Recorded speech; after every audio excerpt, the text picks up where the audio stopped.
I just want to say, isn't the Lord amazing the way he does things sometimes? I bumped into an old friend of mine, a guy who I grew up with in my youth when I was in grammar school and high school. So anyway, it was nice to see him. Haven't seen him in a long time. So I wanted to share something with you. I don't know. It's just the Lord's just been working through me. He's just been revealing things to me and just opening my eyes as like I've never had him open before.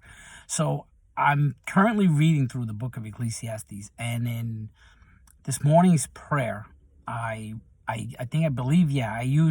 quoted the first 5 verses because it was so beautiful.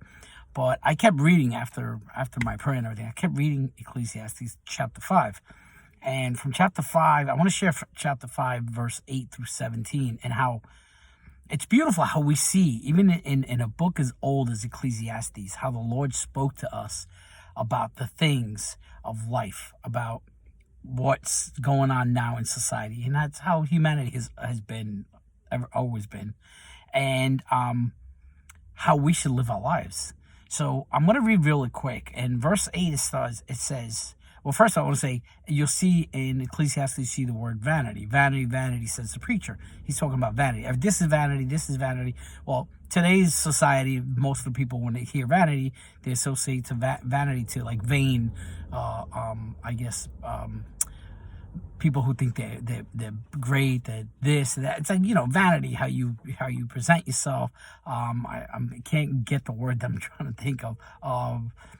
So anyway, so that's how they think. They think highly of themselves, and actually in Scripture, in this book in particular, vanity talks about things, absurdity, frustration, futility, and nonsense. Those are the things throughout the whole book of Ecclesiastes when you see vanity that it talks about.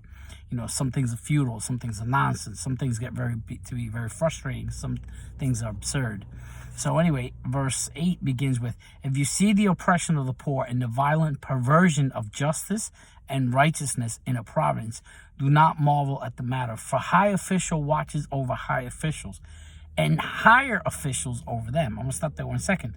Perversion of justice and righteousness in a province or nation, a region, or even the whole world.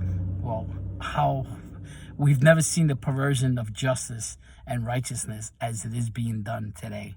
Okay, but what I love about this verse, it says, "For high official watches over high official, and higher official over them."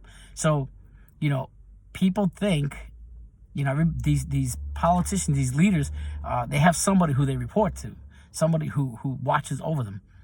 But little do they know that there's somebody greater that watches over all of us, including them. Okay, so they lose sight of that. Verse 9 says, moreover, the profit of the land is for all. Even the king is served from the field. Verse 10, he who loves silver will not be satisfied with silver, nor he who loves abundance with increase. This also is vanity. When goods increase, they increase who eat them. So what profit have the owners except to see them with their eyes? The sleep of a laboring man is sweet, whether he eats little or much, but the abundance of the rich will not permit him to sleep. This all talks about greed. Okay, and I mentioned greed, I believe, a couple of videos ago, maybe like 5 or 6 videos ago. I mentioned about contentment, okay? Are you content with what you have? Because you tell me when you've seen a person who said, oh, I want to achieve this, or I want to make this much money, or I want to be this successful. When do they stop? Have you ever seen somebody say, okay, I made it, that's enough? No, it's always that greed, that desire, that hunger for more, for increase in worldly things. It's only going to grow. It's only going to become like a fire. I give you a good example. All these athletes today, you see the amount of money they want and how they hold out because $200 million is not enough. They want $300 million and things like that. Those are the examples that crude examples I can think of right now. But greed, that's what it is, the greed. And it says, the sleep of a laboring man is sweet. If you work hard and you're honest and you're sincere, you're going to have peace and you're going to sleep. But the abundance of the rich will not permit him to sleep. I know people who are not rich, but are driven to become as successful as they can be in their field, whatever it may be, in their business, whatever it may be, at the point where they're not stopping. sadly, most of these people are not getting a good night's sleep. I know because they've told me. In verse 13 says, there is a severe evil which I have seen under the sun. Riches keep for their owner is to hurt. Okay, riches kept for their owner is to his hurt. But those riches perish through misfortune. When he begots a son, there is nothing in hand. As he came from his mother's womb, naked shall he return, to go as he came, and he shall take nothing from his labor, which he may carry away in his hand. And this also is severe evil. Just exactly as he came, so shall he go. And what profit has he who has labored for the wind? All his days he also eats in darkness, and he has much sorrow and sickness and anger. So these people so greedy. It talks about people being greedy, and they work so much, and it's like, you've seen people who've worked so much that all they do is now they worry. They worry about, who's going to steal this? Who's going to take this away from me? Or how can I get more? I just finished talking to somebody today, and I said to them, I said that all the riches in the world, okay, because I've known people who've aspired and worked hard to achieve so much. All the riches in the world, a big giant home, as many cars as you want, as much money you want in your bank is not going to bring you peace. Okay. And to me personally, peace is the most important thing that we need in our lives. Okay. Without peace, everything else, it's just ruins. That's all it is.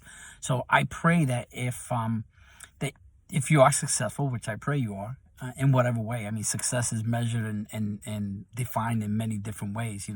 I might be successful, but in your eyes, I'm not, and vice versa. So I pray that, whatever you desire, that it falls in line with the Lord's will for your life. That if you desire godly things, he will give you godly things, okay? And also about riches, it talks about riches. And Pastor Charles Stanley so beautifully used to say that God blesses us so that we can bless others. How much of it do you want to keep?